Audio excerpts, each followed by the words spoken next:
Hey, Hey, folks, welcome to What's the Dilly-o, the podcast where we get real with the builders reinventing FinTech infrastructure. I'm Kanishka, and today we're diving into a part of FinTech that's both mission critical and massively under automated risk ops. I'm joined by the founder of Credio, Anupam. They're building agentic AI tools for people who keep fraud, compliance, and risk under control. And they're not just shipping co-pilots and dashboards, they're building real AI teammates. So let's get into it. Quick intro, who are you and what's Credio in a sentence? hey, my name is Anupam. I'm co-founder and CEO of Credio. We are a Bay Area startup that's reimagining how risk operations is done. Yeah, basically, we are empowering enterprises to shift a lot of risk operations from manual work to AI agents, and we are starting with a focus on fraud and abuse use cases. Got it. Fair enough. So I actually started my career as a risk analyst. I was at Bluevine, I was actually sitting down and underwriting deals on a day-to-day basis, right? So I've been in the trenches of things, then I watched kind of the automation rules engines take over, and now I'm seeing AI agents kind of get into the space. And I'm personally very excited because also personally very lazy. So I like to see other people do the work or other kind of technology take over. Um, Fraud's getting smarter, regulators are getting stricter, and ops teams are kind of just stuck in, spreadsheets, case queues, right? What's broken today? Like, why are we still in this space? Yeah, right. I mean, good question. If you look back, there hasn't been lack of innovation in the tools at the top of the funnel, right? Means there have been rule tools, there have been fraud screening tools, AML screening tools, abuse detection tools. But really, the problem is that many of these tools are silos and they work on specific uh, objectives, right? Hmm. So, um, about depending upon the use case, 5 to 20% of these incidents related to fraud and abuse still fall through these tools and land in case queues for manual reviews. And the reason is because the decisions often require a 360-degree or a wider context, and that's not available with the tool. So people like you, people like the risk analysts, they Yeah. spend hours actually swivel chair, gathering context from multiple data sources and tools and taking that final decision. So that's really the pain point today. Nothing had been done until today, or rather, the opportunity didn't exist until today to deliver a transformation of this aspect. No, I totally get it. I think when I was in the queues, I would open up a customer in our case management tool, and it would just be like subsequently 10 tabs that then need to be opened, and I need to gather that context. And AI agents give you the ability to do that at scale without opening those 10 tabs. Yeah.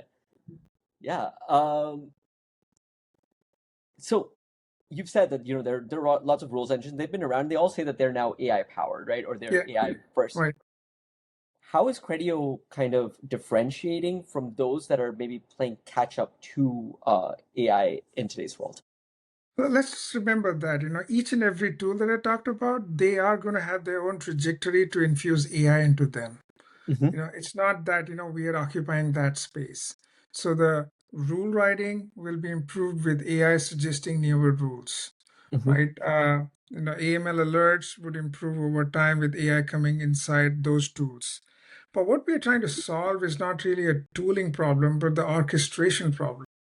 Every enterprise has an existing workflow or a process, and eventually that is where our product fits in. It integrates with the existing tools and the case queues and additional context, including the new dimension of intelligence, which is from the internet, and Hmm. bringing that into the decision making process. So I'm just trying to just come back to your point. Yes, these tools which are narrowly focusing on, let's say, onboarding or on enhanced customer due diligence or transaction rules, they would improve over time. But just the sheer nature in which the whole world is shifting towards agentic commerce, new behaviors of interaction, there are going to be more and more transactions that will fall off those rules or off those models and require specialized attention to take quick decisions. So we are going to still work from bottom up, from the Hmm. place where the risk analysts are taking a seat, and then with our AI teammates, we're going to make the best out of the tools that already exist and deliver the decisions in something which is integrated with the workflow and the process of the enterprise. Makes perfect sense. I think taking a step back a little bit, we jumped into agents very quickly, but I think a lot of buyers and operators today are still thinking about they're still kind of confused between what an agent and a co-pilot is. I think it'd be great to get your perspective. Yeah, absolutely. I mean, in the evolutionary pathway of AI, a very comfortable place to start with is a co-pilot. A co-pilot would be one that is given an instruction or a context and gives a recommendation, and then the human actually drives primarily the entire process. Whereas an agent takes it a notch up with autonomy. That Hmm. means it will first pick up the task and then do its entire analysis.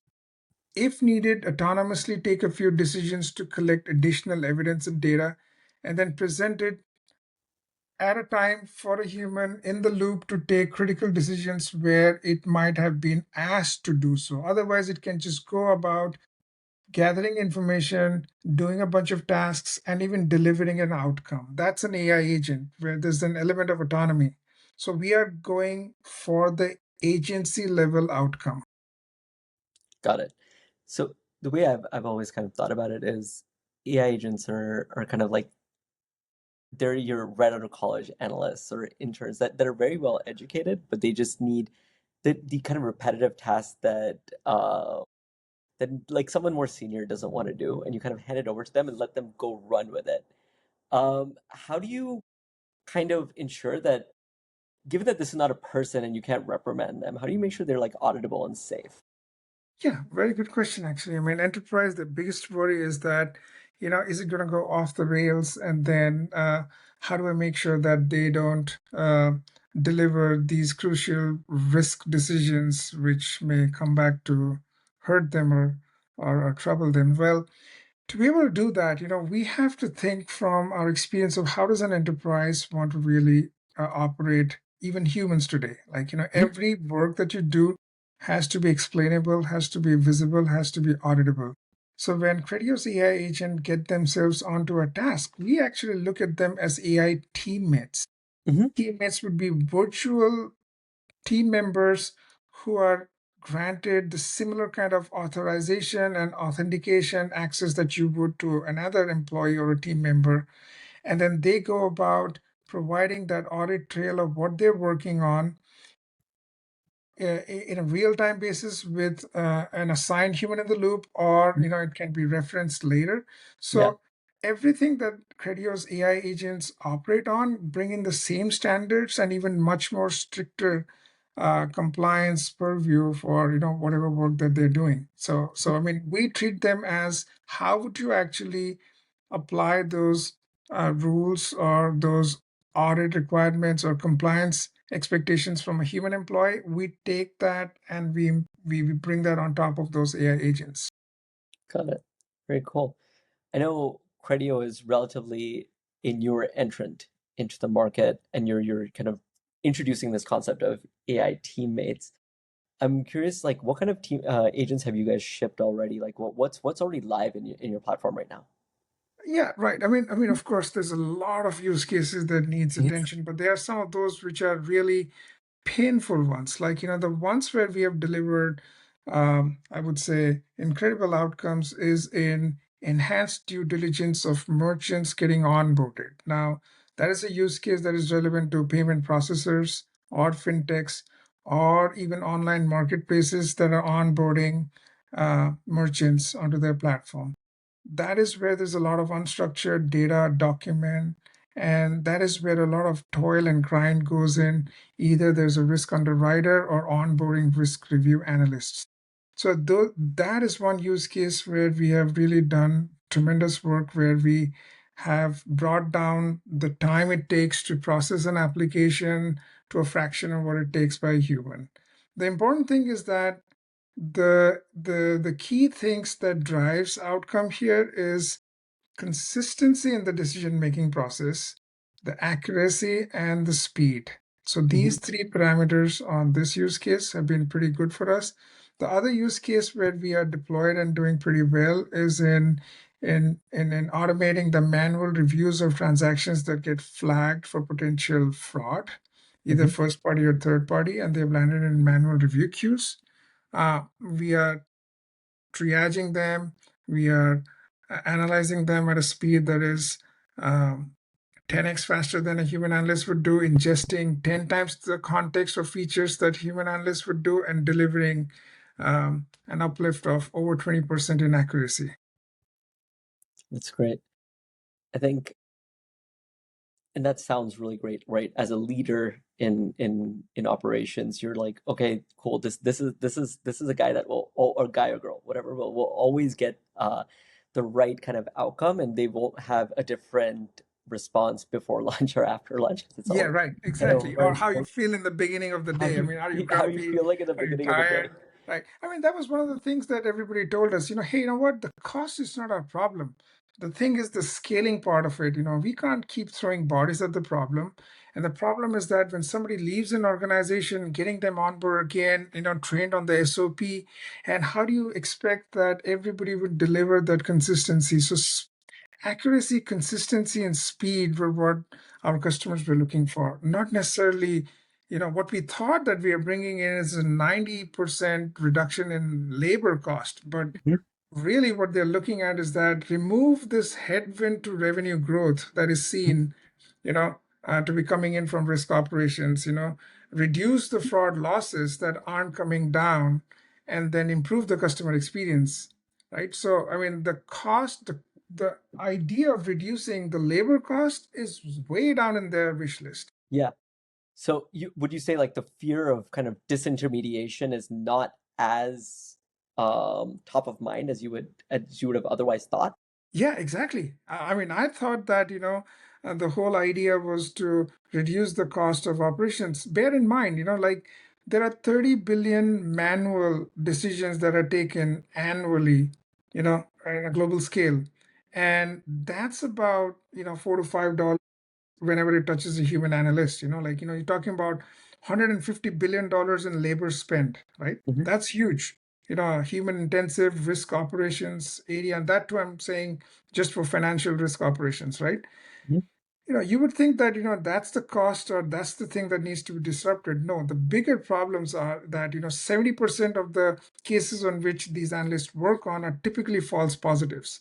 Hmm. They are basically delaying, or rather the time to revenue is getting delayed Hmm. because these are false positives, right? Right. Imagine, so you want to accelerate the way you can actually get to that revenue, Hmm. and then in the process, you don't want to miss those 30% which are fraudulent, and then you want to catch them, with consistency and reduce the fraud losses. So the bigger win is in increasing the or reducing the time to revenue, and then reducing the fraud losses rather than reducing operational cost.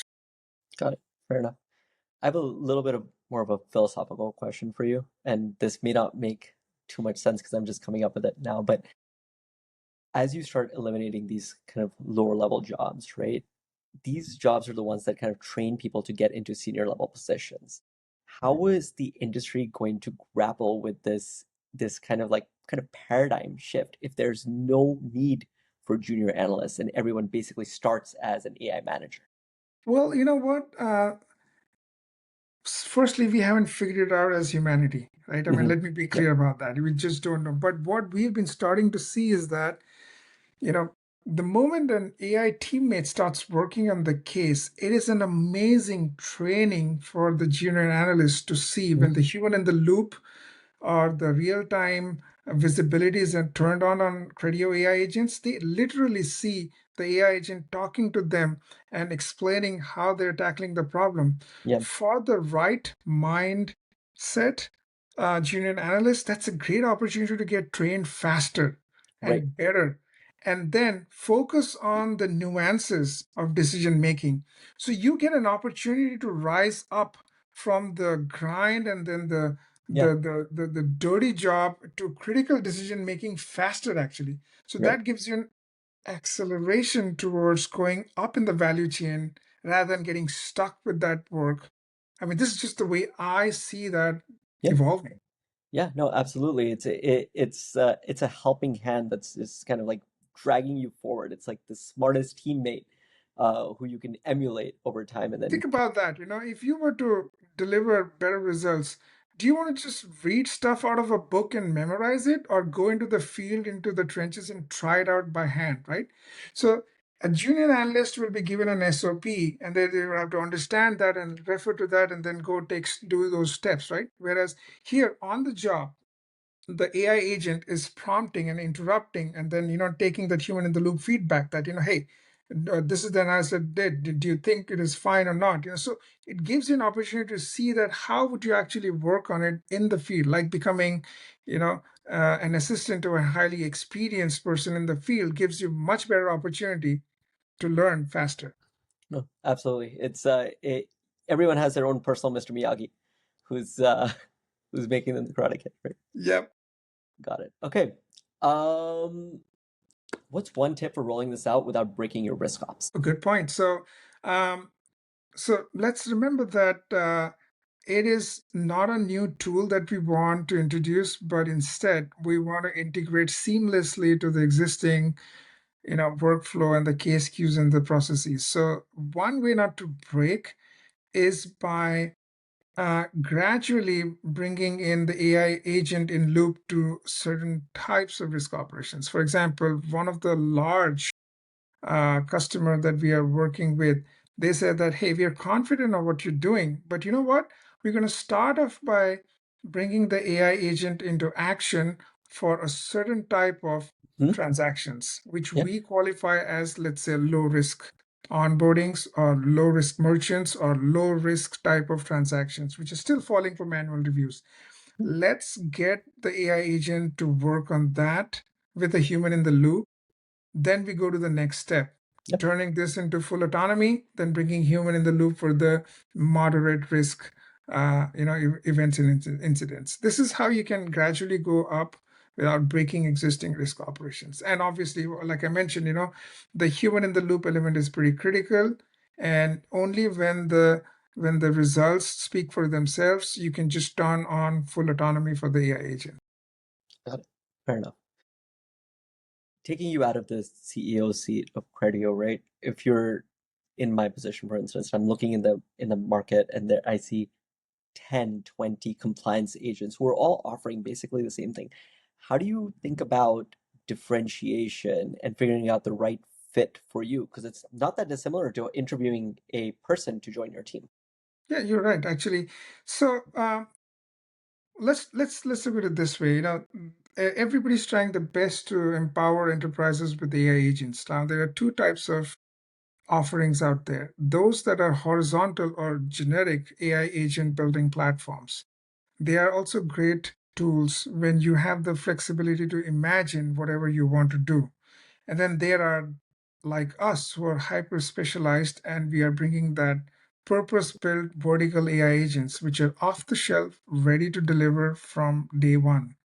Now, the other aspect is that when you actually bring in a service provider or you custom built an AI agent, you have to think about maintaining it, improving it, Hmm. over time. Fraud moves at a faster pace or equally fast as we fraud fighters would move, right? So, what Credio brings in is its intelligence that compounds in a network effect as we get deployed with more customers, Hmm. right? So, the AI agents that they learn from one problem that they solved translates and transfers over as intelligence, not the data, but the intelligence to the other agents. So the product or the outcome keeps improving over time.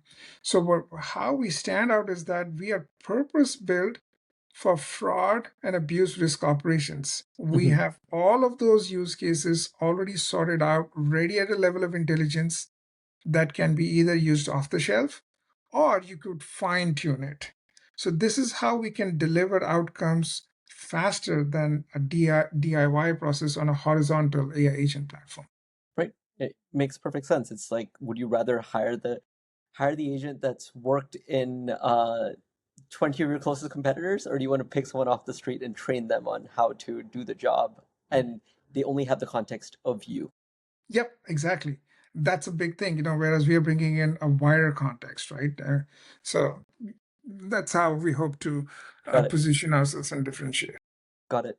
Um, I was speaking earlier to a group of probably about 20, 25 different folks in collections and servicing, and across the board, everyone's kind of dipping their toe into AI platforms. And what no one seemed to have clarity on is, how does the testing process really work? Like, how do you interview an agent like this? Yeah, I mean, you interview it by making it work on historical cases.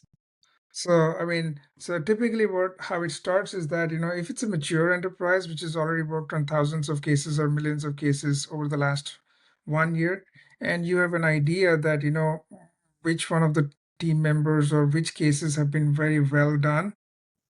So you actually get the AI agent to work on those cases even prior to going live, on historical cases, and you benchmark that. Does the AI agent presented with that information, deliver a better or an equal outcome as a human analyst has done on the positive and the negative cases?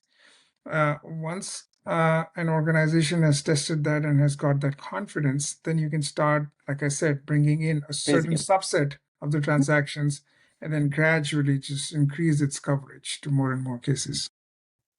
Awesome. Great. All right, we're almost at time, so a quick kind of lightning round to wrap up the conversation. What's an AI myth in compliance that just needs to die? The myth is that the compliance AI agent can come on day one and just eliminate all humans in the loop. That's not going to happen anytime soon. We really need the humans to work in the loop. Fair enough. Human workers not going anywhere. Cool. And then, what's the dealio with Credio in 2025? What's up? What are you guys building?